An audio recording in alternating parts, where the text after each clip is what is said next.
Bueno, Jorge, antes que nada un saludo, nos conocemos hace ya mucho tiempo y yo siempre destaco la tarea que tú realizas en la televisión. Yo he dado una conferencia enfocando los problemas sociales de la medicina y no me canso de decir que la salud es un derecho y que todo ciudadano, no importa la condición social o económica que tenga, debe tener acceso a una correcta atención de su salud. Y entonces analizamos el problema de la salud en los países en desarrollo, en los países del tercer mundo, en relación a los países altamente desarrollados, para demostrar que estamos muy lejos de poder tener ese tipo de salud solidaria con la participación de todos para beneficio de todos. Es indudable que debemos trabajar como universitarios para entender que además de realizar nuestras tareas diarias como cirujano, como cardiólogo, tenemos la obligación de propender a una sociedad mejor, a una sociedad donde se termine aquello de que el dinero, el tener y el poder es lo fundamental a veces son las pequeñas cosas de la vida, y las pequeñas cosas de la vida también dicen que es importante que nos ocupemos de aquellos que están absolutamente desprotegidos.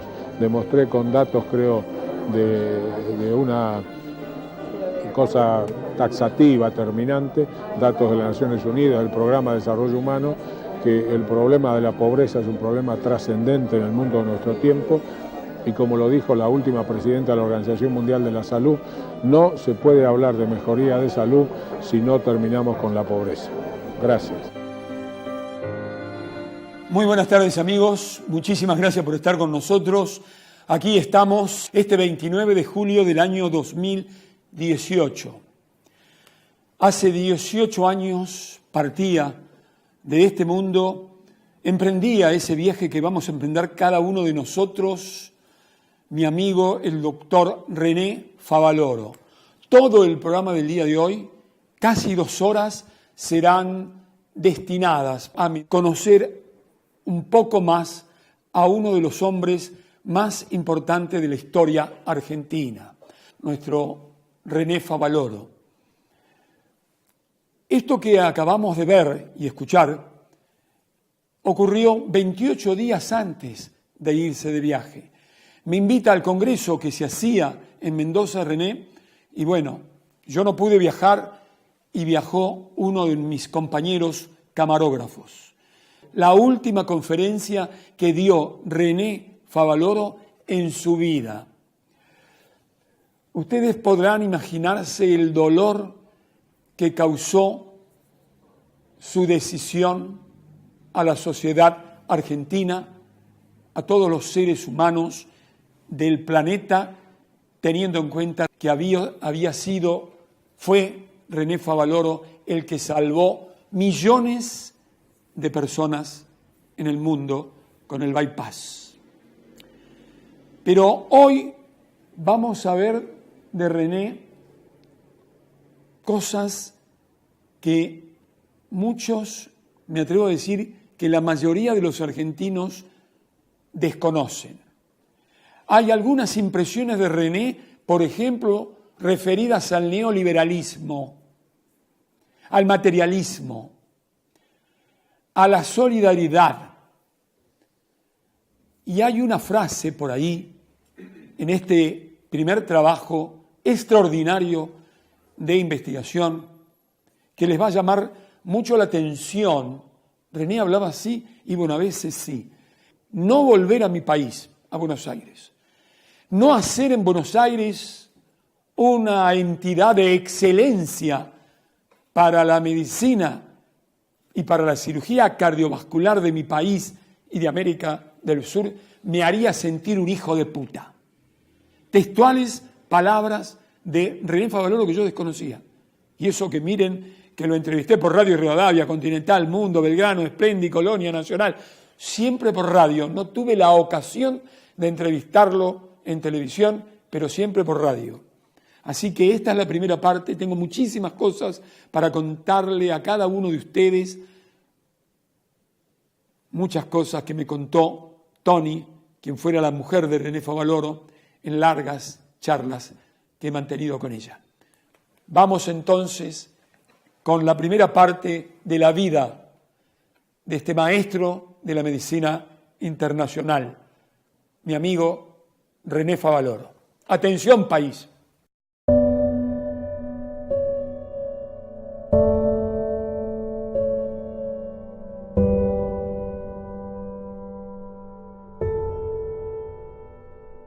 Yo siempre tuve una formación social, digámoslo así, que me viene de mis orígenes, de ese hogar pobrón, de un carpintero y una modista, donde me crié ahí y donde aprendí que el esfuerzo era una cosa importante, en un barrio pobre de la ciudad de La Plata.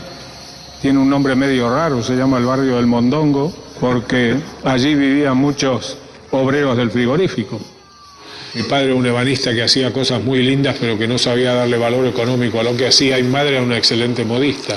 Y yo trabajaba en las vacaciones, trabajaba como un simple obrero en el tallercito de mi padre, y a veces durante el año también. Lo que más me enseñaron era que sin esfuerzo no se conseguía nada, porque yo lo veía a mi padre trabajar 8, 10, 12, 14 horas diarias, no había sábado ni domingo. Yo creo que el único día del año que descansaba era Navidad o Año Nuevo. Yo recuerdo que mi madre solía decir que yo a los 4 años ya decía que iba a ser médico. Es decir, en mi caso particular la vocación fue definida. Desde siempre yo pensaba en ser médico. Con ella convivía, especialmente en las tardes, íbamos al huerto, aprendí a hacer la quinta, a cuidar de los animales. Cuando yo me recibí, el título era doctor en medicina, no es como ahora, entonces había que hacer una tesis para alcanzar el doctorado. Y yo le dediqué la tesis a mi abuela cesárea, que me enseñó a ver belleza hasta en una pobre rama seca. Y era totalmente analfabeta, pero sin embargo tenía una cultura impresionante, hablaba de una manera muy especial, yo creo que a veces era pura poesía.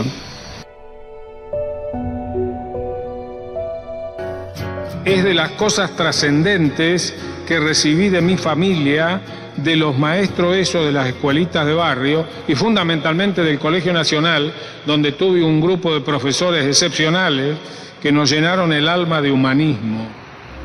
Yo era el lector oficial del Quijote, no sé por qué decían que yo leía muy bien el Quijote. Entonces se leía y se comentaba en clase. Aprendimos que la libertad era importante, que había que defender la libertad, los derechos del hombre y por sobre todas las cosas que había que ser solidario. Yo soy un convencido que cuanto más pobre es la gente, más solidaria es. Los profesores del Colegio Nacional nos daban absoluta libertad para que cada vez que se presentara alguna cosa se discutiera, se analizara, y nosotros, insisto, participábamos activamente de las clases. Yo terminé mi bachillerato ya por el año 40, 41, y qué mensaje recibimos de aquellos grandes maestros. El mensaje que nos dieron primero es que no se consigue nada sin esfuerzo. Así que nosotros realmente teníamos que estudiar tremendamente, no solamente en clase, sino en nuestras clases, fuera de clase, en nuestras casas, fuera de hora. Es decir, no se consigue nada sin esfuerzo. En esta era en que el facilismo, digamos, invade muchas áreas, que los jóvenes aprendan que no se llega a nada sin esfuerzo. No existen los genios. Sí, habrá alguno que tiene un poquito más de neuronas que el otro, pero si no pone trabajo, esfuerzo, dedicación, sacrificio, no llega a ningún lado. Así que ese sería el primer tema. El segundo es que uno se debe a la comunidad. Esto nos enseñaron todos aquellos hombres que tenían diversa extracción. Yo quiero recalcar que había de todos los sectores, había conservadores, había radicales, había socialistas, había anarquistas entre los profesores nuestros. Y sin embargo, todos nos dieron el mismo mensaje. Uno no solamente debe vivir para sí mismo, sino que debe vivir para la comunidad y hacer algo por el mundo que uno vive. Así que habría muchas otras cosas que hablar, la abnegación, la decencia, la ética, la moral, que nos enseñaron todos esos profesores. Así que eso sería en concreto el mensaje fundamental para los jóvenes de hoy, que a mi entender en algunas cosas viven un poco confundidos.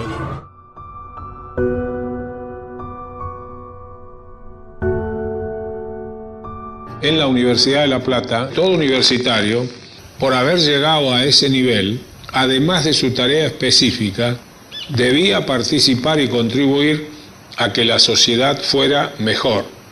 Nos hablaban de la solidaridad.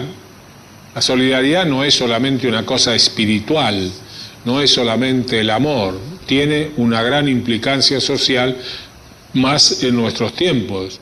Nos enseñaban, sí, el arte de la cirugía, pero además de eso a respetar al enfermo, a que el enfermo era la cosa importante, no importaba que estuviera ahí en un hospital público, merecía todo nuestro respeto y nuestro cuidado.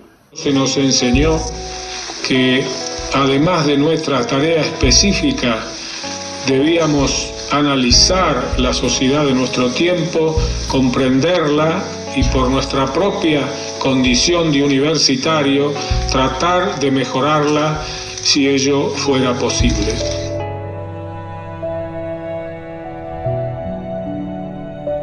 Yo empecé mi actividad con 12 años de médico rural.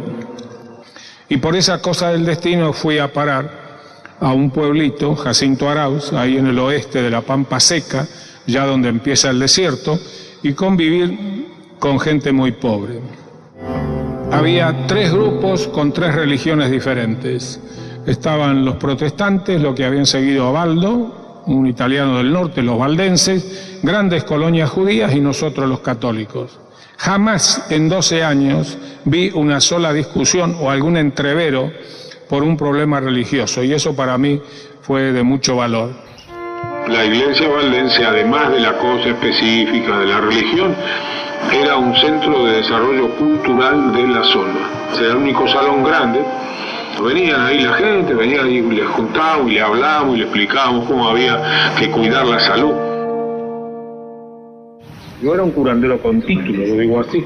Es decir, yo lo que hacía era atender lo más rutinario y después, cuando la cosa se complicaba, había que derivarlo a Bahía Blanca o Santa Rosa, porque no había nada. Estaba el consultorio con las pocas cosas para atender, el instrumental para la obstetricia que se hacía, alguna heridita superficial, pero a mí me pasaron muchas cosas que me fueron haciendo ver el desastre de esa zona. Al principio era andar de rancho en rancho y de casa en casa recibiendo este milagro de la vida. Es el momento más alegre de la medicina, cuando el chico nace y empieza a llorar, más si se está ahí en medio de la pampa y en un rancho, se produce una alegría total entre toda la gente. Los grandes colaboradores míos fueron las comadronas, que las hice todas amigas y las fui instruyendo en esto, y los maestros rurales. Yo les puse una condición: no podían atender un parto si no lo habíamos revisado nosotros primero. Se tenía controlado a todas las parturientas, ¿no? Lo que hoy se llama acá control prenatal, digo yo santo, nosotros lo hacíamos en Jacinto Arauz. Esos chicos que vivían en los ranchos y sufrían especialmente en el calor del verano, las diarreas, las neumonias, etcétera, estaban muy mal alimentados. Así que me tomé el trabajo de ir casita por casita y enseñarles que lo mejor era primero amamantarlo, porque eso los defendía también contra las infecciones. Pero si no había leche, había que prepararla así: 2 partes de leche y 1 parte de agua bien hervida con el cocimiento de cereales. Si el chico levantaba temperatura, la gente lo arropaba. Yo le decía, hay que dejarlo desnudito para que sude bien. Me ha tocado estar muchas horas adentro de los ranchos, en esos ranchos que son pedacitos de Villa Miseria metidos allí en la pampa, y me he sentido muy mal. No había nada, quiere decir, los médicos atendían a los pacientes y los casos graves había que derivarlos, ¿no? Es decir, venía alguien con una apendicitis aguda o un traumatismo, se había quebrado una pata, qué sé yo, lo que fuera, y había que mandarlo a otro lado, a veces por cosas mínimas, ¿no? Vi el desafío de todo eso, de cambiar algunas cosas del punto de vista asistencial, lo cual se facilitó con la llegada de Juan José.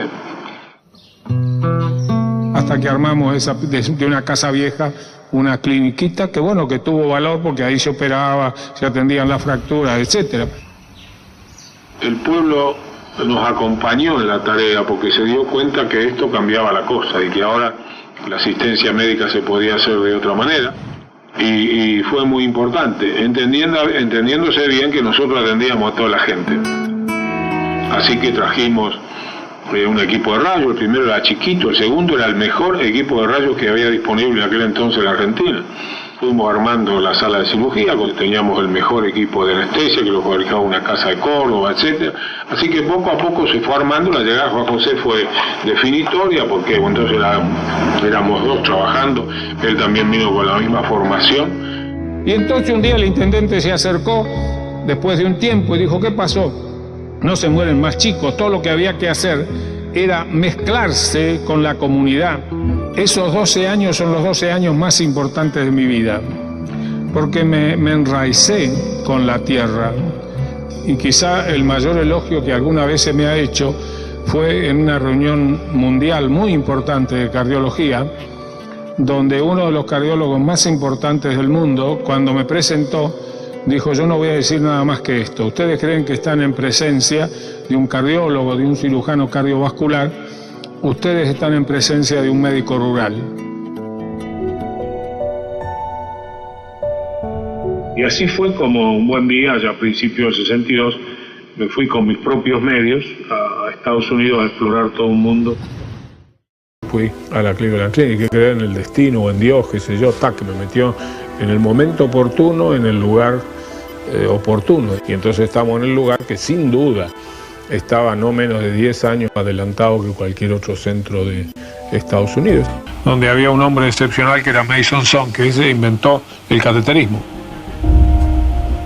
Fue el hermano que yo tuve ahí en esos 10 años de lucha, de trabajo, un hombre excepcional. Entonces yo me encontré con todo ese tesoro y con este hombre.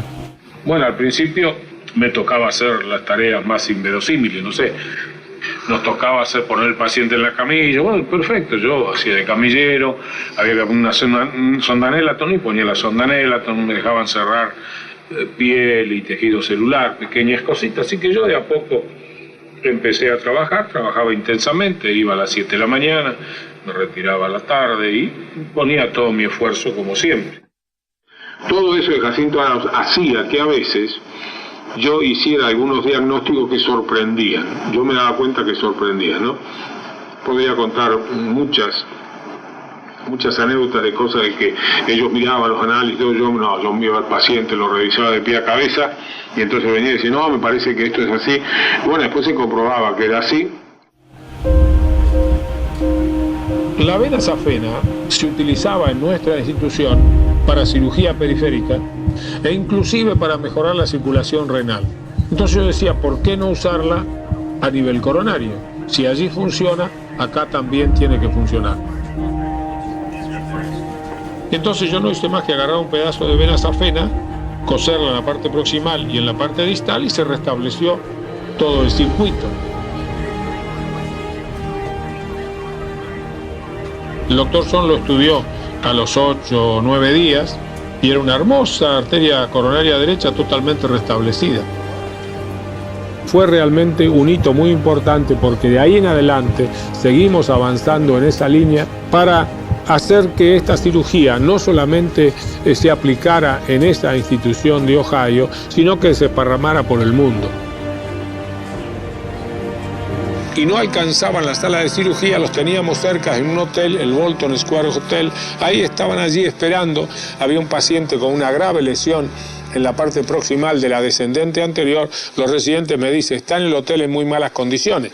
Así que lo traje inmediatamente a la sala de cirugía, lo operamos y al día siguiente el paciente estaba extubado, sentado en la cama, y fue realmente un hito muy importante porque de ahí en adelante seguimos avanzando en esa línea en la aplicación de la vena safena en preinfarto e infarto agudo de miocardio. Y empezamos a utilizar los doble puentes aortocoronarios. Este fue realmente el año del desarrollo. Siempre digo que en ese año 68 prácticamente lo habíamos hecho todo, pero nunca he dicho, ni pública ni privadamente, yo fui el primero en tal cosa. En aquel Congreso de Londres del año 70 tomé la decisión final. Entonces mandé mi carta de renuncia y en ella dije, voy a dedicar el último tercio de mi vida a levantar un departamento de cirugía torácica y cardiovascular en Buenos Aires. Las circunstancias indican que soy el único con la posibilidad de hacerlo. Si yo no aceptara liderar ese departamento en Buenos Aires, viviría el resto de mi vida pensando que soy un buen solid son of a bitch. Un buen hijo de puta, perdónenseme la expresión. Esa fue la carta que deposité en su escritorio y por varios días no nos hablamos. A veces cuando leo la carta de renuncia que yo escribí en el año 70 al lugar donde trabajaba, ahí está explicado que yo digo que no venía solamente a operar, sino que fundamentalmente venía para hacer educación e investigación.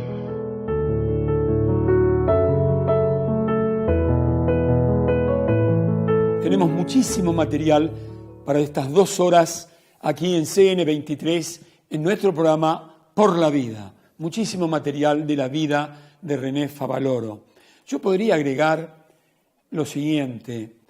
En largas charlas que he tenido con la esposa, con Toni, la esposa de René Favaloro, me decía, Jorge, estábamos cerquita, teníamos que cruzar la calle a la clínica, este hombre, por el marido decía, este hombre a las 7 de la mañana se iba y decía, bueno, ¿hoy qué querés que te haga de comer? Y René le dice, hacemos unos choricitos a la pomarola. Iba a venir al mediodía a comer los choricitos a la pomarola.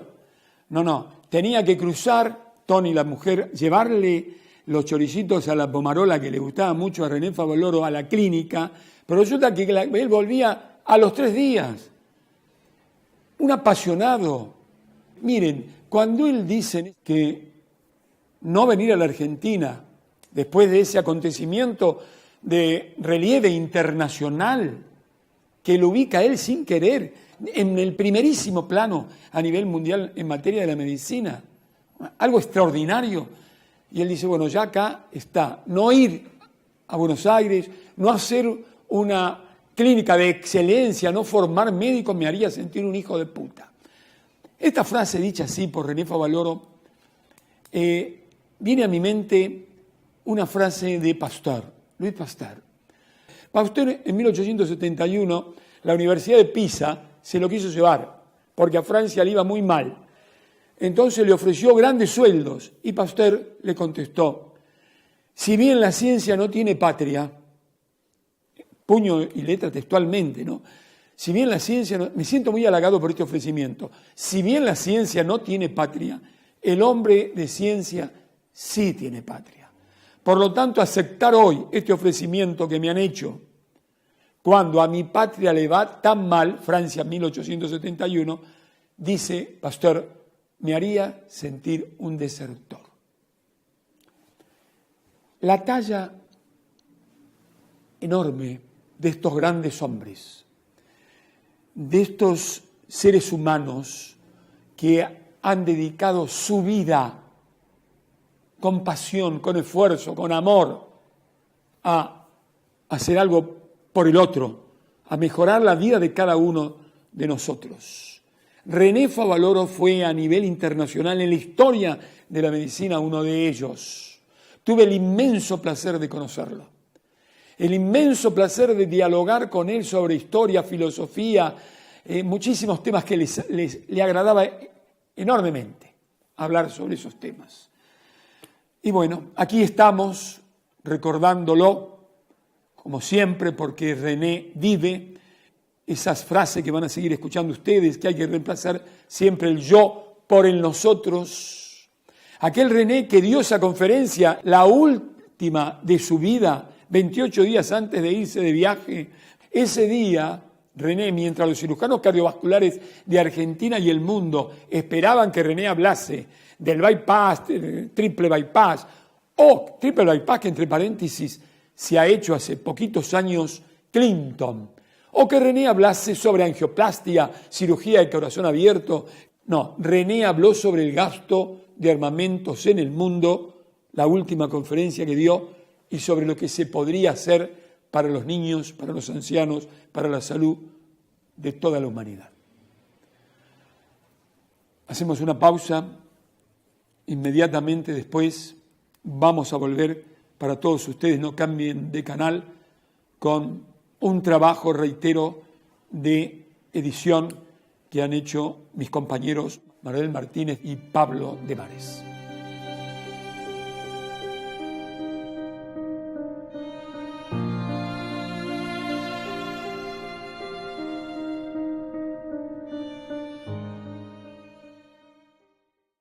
Transportel Patagónica, una empresa protagonista en la interconexión Pico Truncado Esperanza, Río Turbio Río Gallegos, realizando las obras del tramo de 280 kilómetros entre Esperanza Río Turbio y construyendo la estación transformadora Río Gallegos. Transportel Patagónica, eficiencia, esfuerzo y avanzada tecnología para apuntalar el desarrollo energético de Argentina. OTEC, soluciones integrales para el transporte y almacenamiento de aguas.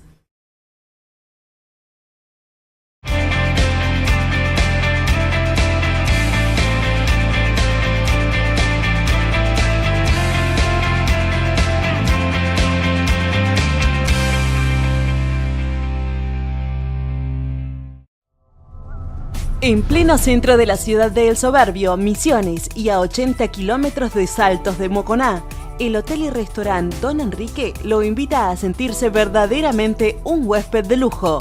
La comodidad de los servicios que usted se merece. Hotel y restaurante Don Enrique. En Chájar y Entre Ríos, Hotel Río. Modernas instalaciones equipadas con todos los servicios para ofrecerle una estadía confortable. Habitaciones con amplia comodidad que le permiten disfrutar de un placentero descanso. Hotel Río.